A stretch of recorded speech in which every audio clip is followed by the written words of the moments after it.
প্রথমে এই ভিডিওটা দেখেন, তারপর আমি কিছু বলতেছি।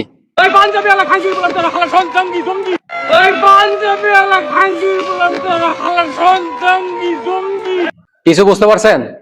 ওই পাঞ্জাবিওয়ালা খাঙ্কির গুলা তোরা সব জঙ্গি, বুঝছেন? পাঞ্জাবিওয়ালা খাঙ্কির গুলা আসলে এই হুজুরদের একেবারে বলতে গেলে লজ্জা শরম কিছু নাই। কেন বললাম জানেন? হুজুরদের লজ্জা শরম কিছু নাই। আমি এর আগেও 3-4টা ভিডিও বানাইছিলাম হুজুরদের নিয়ে। পুলিশ মারা গেলে আপনি কেন জানাজা পড়াইতে যান?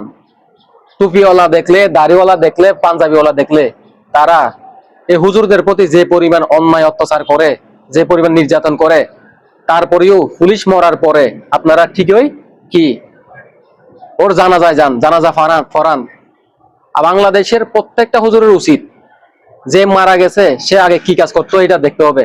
যদি পুলিশ হয় তাহলে ওর সম্পর্কে আগে 2-1 মিনিট 10 মিনিট তদন্ত করতে হবে যে পুলিশ লোকটা কি ভালো ছিল না খারাপ ছিল।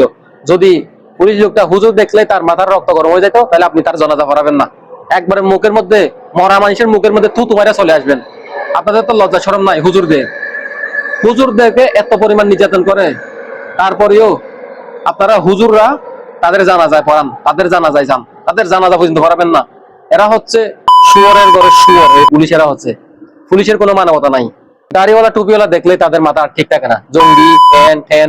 ভাই রে ভাই, পৃথিবীতে কি, বাংলাদেশে কি শুধু হুজুরেরাই মারামারি কাটাকাটি করে? পৃথিবীতে আর কোনো মানুষ মারামারি করে না? তাহলে তাদেরকে কি বলস? তাদেরকে তো কিছু বলস না, তাদেরকে তো জঙ্গিও বলস না। তো তাদেরকে তো তোরা তো দুলাভাই হিসাব করিস। আরো তোদের যদি বোন থাকে তাহলে তোরা এই বোন তো তারা দিয়া দিবি, আমার যতটুকু মনে হয় আর কি, বুঝছস?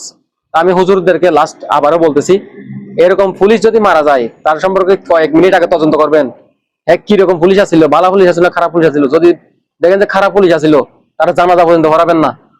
এরা হচ্ছে শুয়োরের বাচ্চা, এদের জানাজা পড়ানো পর্যন্ত হারাম করে দিবেন আপনারা।